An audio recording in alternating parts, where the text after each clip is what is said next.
Jimmy Hart says, "I couldn't manage 10 of wrestling's biggest icons." The Mouth of the South admits there are superstars his megaphone could not help. Some were too big, some were too silent, some would have made his loud style look ridiculous. This is the story of wrestling's ceiling, the level where managers become useless, the point where talent is so complete that adding anything extra only creates problems. A manager fills gaps. That is the job. That is the entire purpose of the role. If a wrestler cannot talk, the manager talks. If a wrestler is boring, the manager creates heat. If a wrestler needs to cheat, the manager distracts the referee. Jimmy Hart perfected this role across decades. His high voice and megaphone made careers. His interference won championships. His presence turned mid-carders into main eventers. But 10 names stand above that system. These wrestlers had no gaps to fill. They were complete packages. The research calls it charismatic surplus. When talent already connects with fans, adding more noise makes things worse. It creates feedback. It ruins the signal. It is like turning up a speaker that is already at maximum volume. You do not get more sound. You get distortion. Jimmy Hart understood this principle. He knew when to step back. He knew when his presence would help and when it would hurt. If you are enjoying this breakdown of wrestling's elite tier, use the hype feature and give hype to this video. It really helps the channel grow and cover more wrestling history in depth. Before we count down the list, let us understand the rules. Let us establish the framework that makes a manager necessary. A manager serves 3 types of wrestlers. First, the monster. Big, scary, silent. The manager gives voice to the threat. The audience needs to understand why they should fear this massive human being. Second, the technician. Skilled but dull. The manager adds personality and reasons to hate them. Technical wrestling is impressive but not always engaging. Third, the coward. Weak but sneaky. The manager creates distractions during matches. The coward cannot win clean, so the manager helps them cheat. Jimmy Hart excelled at all 3 roles throughout his career. He shouted threats for Earthquake, emphasizing the massive size and destructive power. He cheated with the megaphone for Money Incorporated, using the weapon to turn the tide of matches. He annoyed crowds into booing Greg Valentine, creating heat where there might have been indifference. His track record with these types of clients was extraordinary. He elevated careers. He created memorable moments. He was essential to their success. But the 10 wrestlers on this list broke the pattern. They shattered the traditional model. They were talkers who needed no voice. They were atmosphere guys who needed silence. They were stars so complete that Jimmy would only clutter the frame. His presence would not add, it would subtract. His noise would not amplify, it would distort. The research splits them into buckets based on their characteristics. The talkers include Hogan, Flair, Austin, Rock, Cena, and Michaels. These men could command a microphone better than most managers. The silent atmosphere guys include Undertaker and Goldberg. These men created presence through absence of words. The evolved control guys include Bret Hart and Randy Savage. These men had such specific character requirements that Jimmy could not fit. Each had a different reason why Jimmy could not help. Let us go through them one by one, counting down from number 10 to number 1.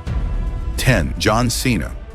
John Cena represents the modern era of professional wrestling. He is the face of the company, the brand ambassador, the franchise player, the guy who speaks directly to cameras, to children, to sponsors, to shareholders. His entire character is built on direct connection. Hustle, loyalty, respect. Those are not just words on a t-shirt. They are a promise between Cena and his fans. They represent a contract of authenticity. A manager acts as a buffer. They stand between wrestler and audience. They translate, they interpret, they mediate the relationship. For Cena, that buffer would sever the bond that makes him valuable. His power comes from looking into the camera and speaking his truth directly. No filter, no intermediary. A manager interrupting that moment destroys the magic. The connection breaks. The promise feels false. Jimmy Hart himself admitted Cena did not need help. This is not speculation. This is Jimmy's own assessment. Cena could open Monday Night Raw with a 20-minute speech. He could carry the entire show on his words alone. He could cut promos that sold pay-per-views. He could deliver catchphrases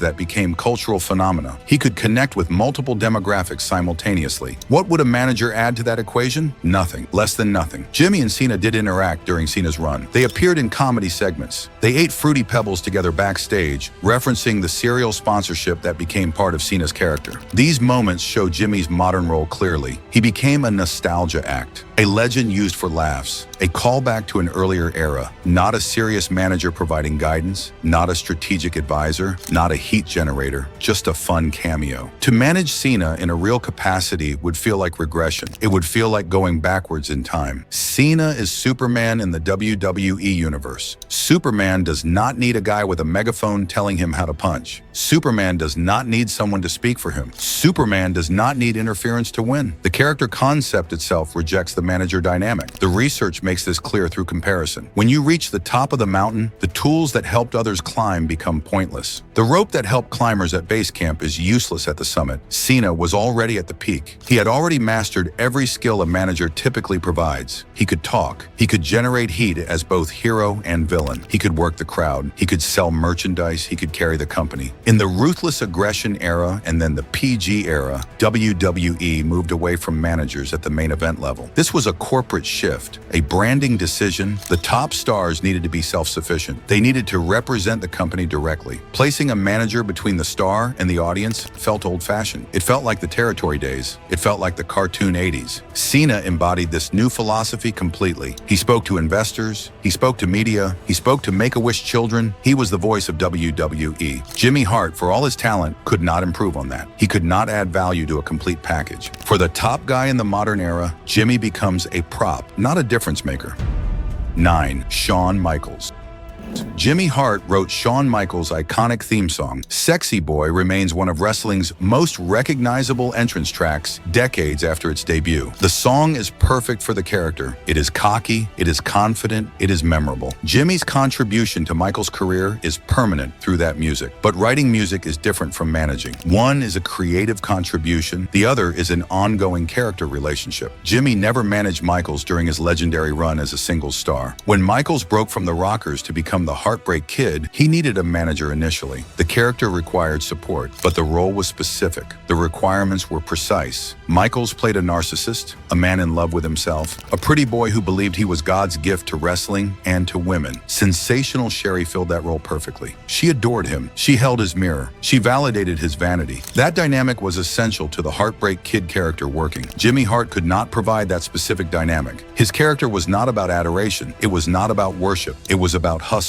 about business, about creating chaos. He did not gaze lovingly at clients. He shouted orders. He created distractions. He waved the megaphone. Sherri's quiet devotion contrasted beautifully with Michael's arrogance. She made him look more arrogant by comparison. Jimmy's loud energy would have clashed with it. The contrast would have been wrong. As Michaels evolved into the showstopper, into Mr. WrestleMania, into the icon, he became one of wrestling's best talkers. His promo ability grew exponentially. He could deliver comedy. He could deliver drama. He could deliver intensity. The DX era cemented this transformation. DX was cool, rebellious, raunchy, edgy. Everything the new generation was not. Jimmy's aesthetic was clean, pop music, 80s cartoon energy, bright colors, musical notes on jackets. He did not fit the 90s edge that DX represented. He did not fit the crotch chops and sexual innuendo. He did not fit the anti-authority rebellion. His vibe was too wholesome, too nostalgic, too old school. DX had peers, not managers. Triple H and China stood beside Michaels as equals. They were a faction, a group of rebels fighting against the system together. An old school manager would have broken that dynamic. It would have created hierarchy where the story needed equality. It would have made Michaels look like he needed help when the character was about not needing anyone. The research confirms that even with his musical contribution, Jimmy could not fit as the mouthpiece for Michaels' iconic run. The Sexy Boy theme was perfect, but Jimmy Hart, the character, would have been wrong for the Heartbreak Kid. The role Sherri filled required femininity and devotion. The role DX era Michaels needed required no manager at all. Even when Jimmy helped with music, he still did not fit as the mouthpiece. 8. Randy Savage. Randy Savage was madness personified. His promos were jazz improvisation, stream of consciousness rants that jumped between threats, poetry, paranoia, and complete nonsense. Intensity radiated from every word, every gesture, every facial expression. Volume stayed at 10 constantly. Control was an illusion. Savage gave the impression of a man barely containing chaos. Jimmy Hart is also loud, also intense. This creates a fundamental problem. Two loud voices do not create harmony. They create audio clutter. They create confusion. A good manager contrasts the wrestler. Bobby Heenan's wit contrasted Andre's silence perfectly. Sherry's adoration contrasted Michaels' vanity perfectly. But Jimmy and Savage were too similar in energy level. They did work together in WCW during the late 90s. Team Madness included Savage, Sid Vicious, Gorgeous George, and Jimmy Hart. But this was a faction, not true management. This was a group of people aligned for a storyline. When Savage needed to cut a promo, Jimmy faded to the background. The spotlight could not hold both. Their energies competed rather than complemented. Savage's character was also defined by paranoia throughout his career. He trusted no one, not with his valets, not with his business, not with his championships. This paranoia was central to many of his best storylines. The jealousy over Miss Elizabeth, the suspicion of Hogan's motives, the instability that made him dangerous. A manager implies hierarchy. The manager gives advice. The wrestler listens. The manager strategizes. The wrestler executes. Savage took advice from no one in the narrative logic of his character. His mind was too chaotic, too erratic, too consumed by the madness he embodied. He made decisions on impulse, on emotion, on paranoia. Jimmy's role as strategist would be nullified by Savage's character. You cannot steer someone who will not be steered. You cannot guide someone who rejects guidance. You cannot manage someone who is fundamentally unmanageable by nature. The research describes Savage as uncontrollable madness. Jimmy Hart's loud carnival barker style only added more madness to the equation. It did not organize it. It did not focus it. It did not channel it productively. For Savage, Jimmy was redundant noise. Another voice shouting when one voice already filled all available audio space. Another source of chaos when chaos already defined the character. Jimmy could not steer someone who would not be steered. The pairing failed the basic test of manager-client dynamics. 7. The Undertaker. The Undertaker relied on atmosphere above all else. Darkness, dread, silence, mystery. The character succeeded because fans believed in the mystique. The suspension of disbelief was total. The entrance with smoke and gongs created a ritual. The slow walk built anticipation. The dead eyes sold the supernatural element. Every element was carefully calibrated to build fear and awe. The Undertaker did have a manager for much of his early career. Paul Bearer was crucial to the character's success, but Bearer was specific. He was chosen for very particular reasons. He was a real licensed mortician in his previous career. His voice was ghostly, slow, and melodramatic. His high-pitched wail of, "Oh, yes," was eerie rather than energetic. He fit the gothic world of the dead man perfectly. Jimmy Hart would shatter that world instantly. His voice is frantic, energetic, enthusiastic, like a radio DJ or a rock singer or a carnival barker. Imagine Jimmy shouting, "Baby, baby," him into a megaphone while the Undertaker enters in darkness. The effect would be comedic. The darkness would vanish. The mystique would evaporate. The character would become a joke. Jimmy's neon suits would illuminate the gloom like a spotlight in a haunted house. His megaphone would drown the gongs and bells that signaled the Undertaker's arrival. His bouncing energy would contradict the slow, methodical walk. Every tool in his arsenal worked against what the Undertaker needed. Every element of Jimmy's character design was wrong for this specific role. The research calls it atmospheric dissonance. The tones do not match. The moods clash. Paul Bearer grounded the supernatural in wrestling reality. He bridged the gap between the impossible and the believable. He made the dead man feel like something that could exist in the wrestling universe. Jimmy Hart had no credibility in that realm. His domain was entertainment, sport, contracts, and cheating, the mechanics of wrestling business. Managing The Undertaker would require a complete reinvention of Jimmy's character. He would need to become serious, dark, gothic, slow, melodramatic. Given how established the Mouth of the South persona was, after decades, that reinvention was essentially impossible. The character people knew as Jimmy Hart could not simply transform into something that fit The Undertaker's world. The bright colors, the high energy, the megaphone, the musical notes on jackets, all of it was wrong. The gothic dread and the loud hype man could not coexist without destroying what made The Undertaker special. Jimmy's style would ruin the mood in seconds. 6. Bret the Hitman. Jimmy Hart did manage Bret Hart early in Bret's career. During the Hart Foundation tag team era with Jim the Anvil Neidhart, Jimmy was crucial to their success. The team was heel during this period. They cheated regularly. They used the megaphone as a weapon. Jimmy's interference helped them keep titles against more popular teams. His presence generated heat. His tactics fit the heel dynamic perfectly. But when the team split after WrestleMania 7, something fundamental changed. Bret embarked on a singles career. He created a new persona. He became the excellent excellence of execution. A fighting champion who won on merit, technical skill and honor defined him. He became the company's top hero during a transition period. He represented everything good about professional wrestling. A hero who prides himself on technical purity cannot have a manager who cheats. The contradiction would be immediate and obvious. The entire Jimmy Hart gimmick involved interference, megaphone shots to opponents, distracting referees at crucial moments, tripping opponents on the outside, all the classic heel manager tactics. For Bret to keep Jimmy after becoming a babyface would make Bret look weak or hypocritical or both. If Bret claimed to be the best technical wrestler but still needed Jimmy to cheat for him, the character claim would ring hollow. The excellence of execution means winning through execution, not through outside interference. The character had evolved, morally outgrown the need for a handler. In the tag team era, Jimmy was the focal point of interviews. He did most of the talking. The Hart Foundation let him speak for them. In the singles era, Bret held the microphone. He connected with fans as a hero. He explained his philosophy. He expressed his pride in his family and his craft. The sunglasses he gave to children at ringside replaced the megaphone as the defining prop. This visual shift was important. The megaphone represented cheating and interference. The sunglasses represented connection and generosity. The props tell the story of character evolution. Jimmy Hart has spoken fondly of the Hart Foundation era in interviews over the years, but he recognizes the split was necessary for Bret's growth. Bret needed to become the hitman of legend, the five-time WWF champion, the excellence of execution. The best there is, the best there was, the best there ever will be. The manager serves the team, the icon stands alone. Jimmy could not manage the grown-up version of Bret Hart. The early heel act needed him. The megaphone and the pink and black colors worked for the tag team, but the championship babyface did not need those things. Jimmy fits the early heel act, not the grown-up icon.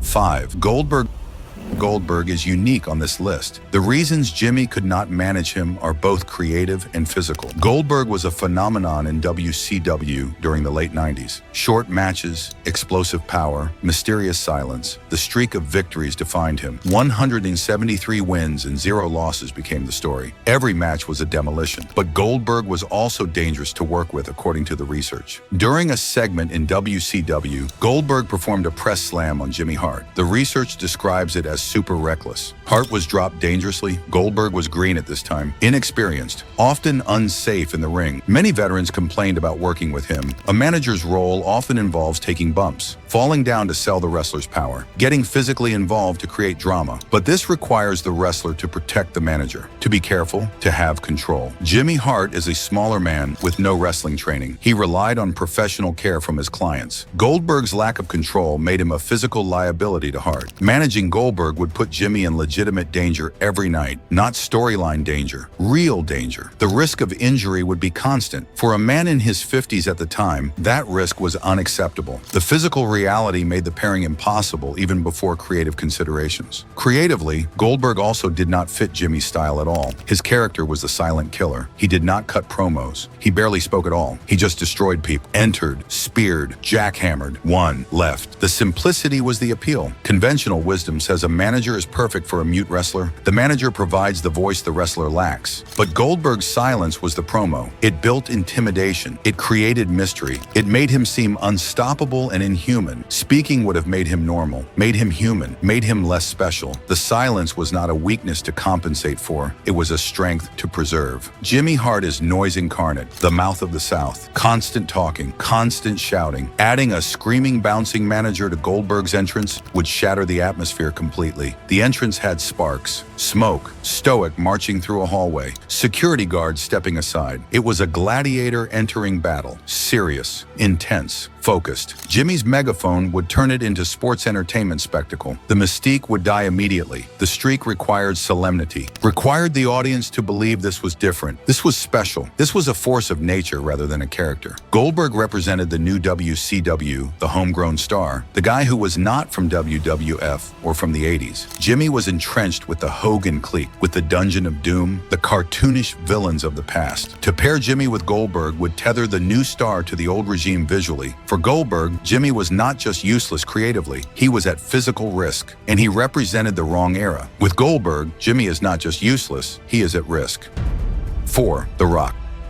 The Rock represents the zenith of sports entertainment, a superstar who transcended wrestling to become global. His promos were not hype for matches. They were entertainment in themselves. Verbal destruction of opponents, wit, catchphrases, audience participation, sing-alongs, comedy and intensity mixed perfectly. The Rock spoke in third person constantly. The Rock says, The Rock thinks. If you smell what The Rock is cooking, this creates a direct channel between wrestler and fan, intimate and authoritative. The audience feels like The Rock is speaking to them personally, even in an arena of 15,000 people. A manager interrupting to say, he says or he means, ruins this dynamic completely. The connection breaks. Jimmy Hart himself admitted in shoot interviews that for talents like The Rock, you really do not need a manager. The modern promo style is self-sufficient. The Rock could hold the audience in the palm of his hand. He could control the crowd's emotions. He could get them to chant along. He could make them laugh or make them angry at will. A hype man had no function in that equation. When The Rock turned heel and joined the corporation, he was surrounded by authority figures, Vince and Shane McMahon. These represented institutional power, corporate control, the establishment. Jimmy Hart represented Carney Hustle, the old-school wrestling manager. The Rock's character was slick, expensive, corporate. Hart's character was hustling, loud, chaotic. The aesthetic clash would undermine the presentation immediately. The Rock wore 500-pound shirts and designer sunglasses. His eyebrow raise became iconic.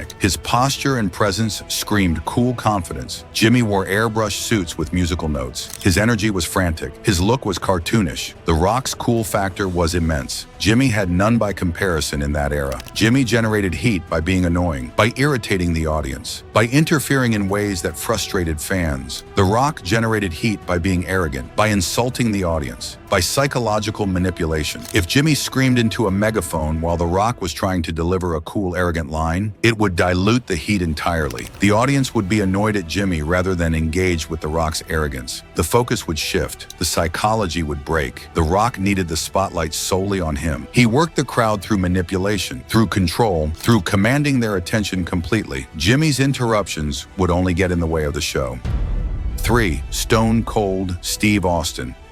Stone Cold Steve Austin marked a paradigm shift in professional wrestling. The Attitude Era rejected traditional tropes completely, including managers. The new philosophy was reality-based characters, edgy content, authenticity over cartoons. To understand why Jimmy could not manage Stone Cold, look at the Ringmaster era first. When Austin entered WWF in 1996, he was the Ringmaster, a bland character, managed by Ted DiBiase, the $1 Million Man. The pairing failed spectacularly. The manager did all the talking. Austin stayed silent in the background. The audience could not connect with a mute mechanic. They could not understand who this guy was or why they should care. Jimmy Hart himself commented on this era directly. He said he has no idea why they put managers with Steve Austin. Austin did not need any help. This is not hindsight. This is recognition of a fundamental truth. The presence of a manager signaled to the audience that the wrestler was incomplete, that they lacked something. For Austin, whose character became built on raw, unfiltered authenticity, a manager was a muzzle. Austin's ethos became DTA, don't trust anybody. This philosophy is fundamentally incompatible with the manager-client relationship. That relationship is built on trust and reliance. The manager handles business, the wrestler trusts them, they work together. A wrestler who hires a manager admits they need help, with contracts, with strategy, with cheating. Stone Cold's narrative was that he needed no one. He fought the boss Vince McMahon. He fought the establishment. He fought the corporation. He fought his own partners when they got in his way. He trusted no one, relied on no one, needed no one. This was core to the character's appeal. Had Jimmy been booked to manage Austin, the storyline would inevitably end with a stunner. Austin delivering his finishing move to Jimmy would be unavoidable. While this would provide a momentary pop from the crowd, it would prevent any sustained managerial run. Hart's annoying persona would instantly trigger Austin's aggression. A partnership could not sustain beyond a single segment. The Attitude Era favored edgy reality over campy gimmicks fundamentally. Jimmy Hart symbolized the colorful over-the-top 80s. The Cartoon Era, the Hulk Hogan and Randy Savage era of bright colors and clear good guys versus bad guys.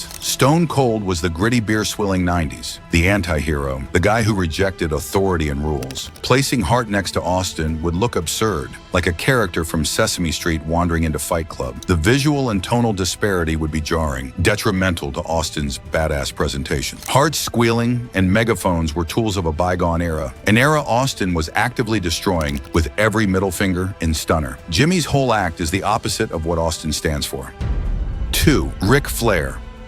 Ric Flair was the master of the microphone, perhaps the greatest promo in wrestling history. The Nature Boy persona was built on the concept of excess taken to its logical extreme: excessive wealth, excessive skill, excessive talking, styling and profiling, limousine riding, jet flying, kiss stealing, wheeling and dealing. The 16-time world champion, the 60-minute man, the dirtiest player in the game. A wrestling show has finite airtime. Television has commercial breaks. Live events have time limits. A manager is often used to fill that time when a wrestler cannot, when a wrestler is not good on the microphone. But Ric Flair required significant airtime to weave his narratives. His promos were not sound bites. They were not quick hype. They were soliloquies that took the audience on journeys. They built tension. They established dominance. They sold tickets. They made people want to see Flair get beaten, or see Flair prove he was the man. His promos were essential to his drawing power. He talked people into buildings. He talked people into buying pay-per-views. He talked people into caring about his matches. Jimmy Hart's promo style was rapid fire, high-pitched, often involved interrupting or repeating phrases for effect. Baby, baby, listen to me. His style was staccato. Flair's style was flowing. To pair Hart with Flair would be to interrupt a master storyteller in the middle of his performance. Flair's cadence had slow builds escalating to manic shouts. He required the stage to himself, complete control of the microphone. A manager interjecting with a megaphone would break the rhythm, would dilute the impact of Flair's words, would confuse the audience about who to focus on. Flair had managers during his career: J.J. Dillon, Bobby Heenan, Woman, Miss Elizabeth. But their roles were distinct from what Jimmy Hart did. Dillon was a strategist for the Four Horsemen, the mastermind of the group, the business manager. Heenan was a color commentator and advisor, the brain who provided wit and intelligence. Hart was a hype man, a heat generator,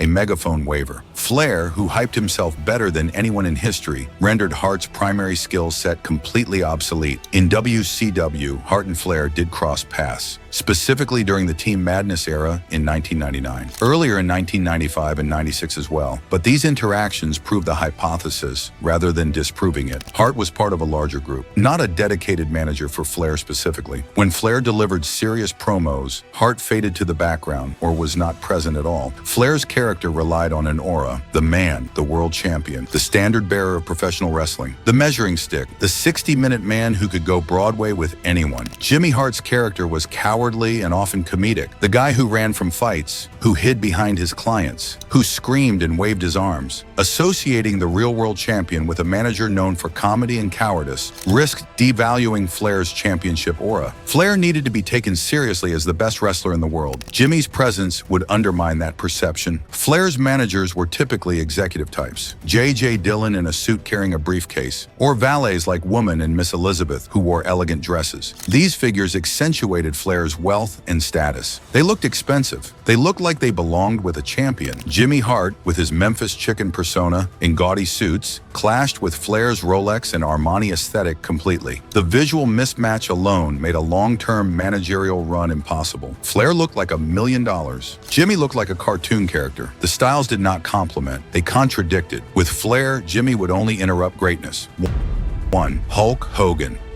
The relationship between Jimmy Hart and Hulk Hogan is the most complex on this entire list. It is defined by profound off-screen friendship that lasted decades. That friendship forced on-screen pairings that defied narrative logic repeatedly. Jimmy did manage Hogan on paper during the Mega Maniacs run in WWF, during the Dungeon of Doom and NWO eras in WCW. But Jimmy himself conceded the fundamental truth. Hulk Hogan did not need a manager. Hogan was not merely a wrestler. He was a cultural phenomenon. He single-handedly drove WWF expansion in the 80s. His connection with the audience was visceral and verbal. Millions of people watched him on Saturday morning cartoons, bought his action figures, wore his t-shirts, believed in Hulkamania. His promos were sermons, declarations of virtue, training, prayers, vitamins. They mobilized a massive fan base. Say your prayers, take your vitamins, believe in yourself, train hard, be a good person. The message was simple but powerful. Hogan could talk for 20 minutes and hold an arena in his hand. He could work a crowd like few others. His charisma was undeniable, even to his critics. Jimmy Hart's style was predicated on irritation. He was the gnat the audience wanted swatted. When Hart managed heels like Honky Tonk Man or Greg Valentine, his job was to make the audience despise a wrestler they might otherwise ignore or be indifferent toward. He generated heel heat. He made fans want to see him get hit, get chased away, get humiliated. But Hogan was the ultimate babyface for most of his prime. From 1984 through the early 90s, he was the hero hero of heroes. He generated adulation organically. Children idolized him, adults respected him, placing Jimmy Hart, a figure associated with deceit and annoyance, in Hogan's corner created tonal dissonance.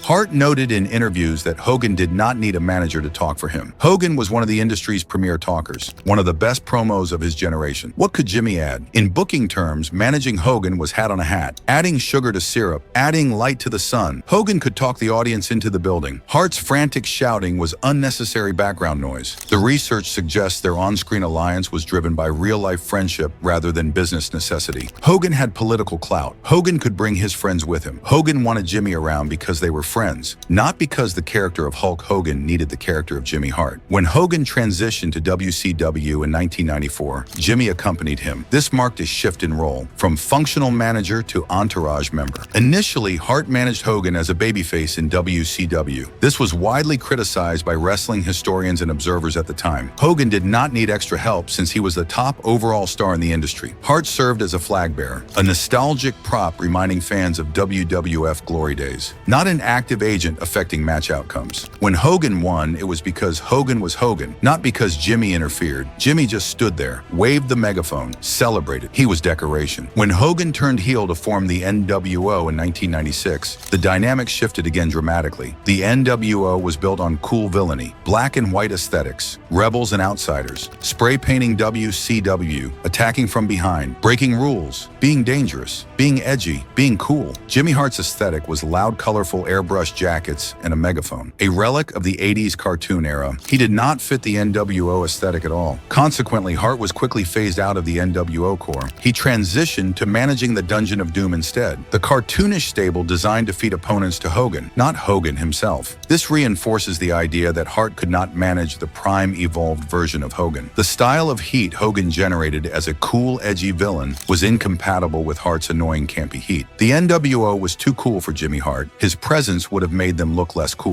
The research highlights that Hart's proximity to Hogan was maintained because of Hogan's political clout in WCW. Hart handled logistics for Hogan at airports, acted as a buffer for fans, helped with travel arrangements. This indicates Hart's true role was often personal assistant or road manager, not an on-screen character necessity. Hart managed Hogan the person, the human being Terry Bollea, but he could not effectively manage Hogan the persona. The character was too large to be contained or directed by a secondary figure. When the star is that big, Jimmy becomes background noise, an accessory, a friend along for the ride rather than a necessary component. So those are the 10 wrestlers Jimmy Hart could not manage, from John Cena at number 10 to Hulk Hogan at number 1. Each represents a different ceiling, a different reason why the traditional manager role becomes obsolete. Cena proves the modern era does not need managers at all. The face of the company speaks for himself. Michaels proves managers must fit the specific character dynamic precisely or they fail. Savage proves too loud voices create clutter rather than impact. Undertaker proves atmosphere beats hype. Silence beats noise. Bret Hart proves characters can outgrow their handlers as they evolve. Goldberg proves silence sells and danger is real. The Rock proves charisma eclipses amplification. Austin proves the rebel rejects help fundamentally. Flair proves the talker needs no mouthpiece. And Hogan proves the biggest star makes the manager obsolete. This list is built on a concept the research calls the dependency ratio, the extent to which talent relies on the manager for heat. Some clients needed Jimmy a lot. The honky-tonk man needed the heat, the confidence, the cheating. Without Jimmy, Honky was mid-card. With Jimmy, he became Intercontinental Champion for over a year, the longest reign in history at that time. The Hart Foundation needed a voice for the team, a mouthpiece to contrast their technical style. Bret and Jim were great wrestlers, but not great talkers initially. Jimmy filled that gap. Earthquake needed a hype man, someone to explain why this massive man was destroying people. Jimmy provided that voice, but these 10 had low or negative dependency on managers. For some, Jimmy would have actively hurt the character, a negative dependency. Austin with a manager looks weak, looks like he cannot handle his business. The Rock with a megaphone looks cluttered, looks like the spotlight is split. For others, Jimmy was simply redundant, unnecessary. Hogan and Flair already had the voice, already had the connection. Undertaker already had the presence, the aura. The research frames this around deficiency compensation versus charismatic surplus. If you already have everything, extra noise makes it worse. These 10 wrestlers either had the voice, the aura, or the self-belief already. No gap to fill, no deficiency to compensate for. They were complete packages. This brings us to the real point of this entire analysis. The list is not about Jimmy Hart failing at his job. It is not not about Jimmy lacking skill or talent. It is about defining the highest tier of wrestling superstardom, the tier where the talent stands alone, where no support is needed because the talent is sufficient unto itself. Jimmy Hart's genius was not just his ability to manage the honky-tonk mans of the world, not just his ability to elevate mid-carders to main event status. It was his self-awareness, his understanding of the role. He understood the job is to fill a gap. When there is no gap, the smart move is to step aside, to get out of the way. When the bell rings for a Stone Cold or a Hulk Hogan, the most effective thing a manager can do is put down the megaphone and get out of the way. Let the star be the star. Let the talent shine without interference, without clutter, without noise. The unmanageable list proves something important about wrestling. It proves wrestling has levels, clear, distinct levels. There is the level where you need help, where a manager makes you relevant, where without that manager you would be lost in the shuffle. Then there is the level where you are the help, where you carry others, where you elevate the people around you. And finally, there is the level where you need no one, where your presence alone is enough, where you are the voice, the atmosphere, the icon, where adding anything to you only subtracts from you, where less is more because you are already maximum. Hogan, Flair, Austin, Rock, Goldberg, Bret, Undertaker, Savage, Michaels, and Cena reached that final level. They became the voices of wrestling, the atmospheres, the icons that defined eras. Jimmy Hart knew this truth. He respected this truth. And in stepping back from managing these 10, he proved he understood wrestling better than most. The manager is a bridge. For these 10, there was no gap to bridge. They stood on both sides simultaneously. They were complete. That is not failure on Jimmy's part. That is the definition of greatness on their part. The highest compliment Jimmy could give was admitting he could not manage them. It meant they had reached the peak, the place where talent stands alone.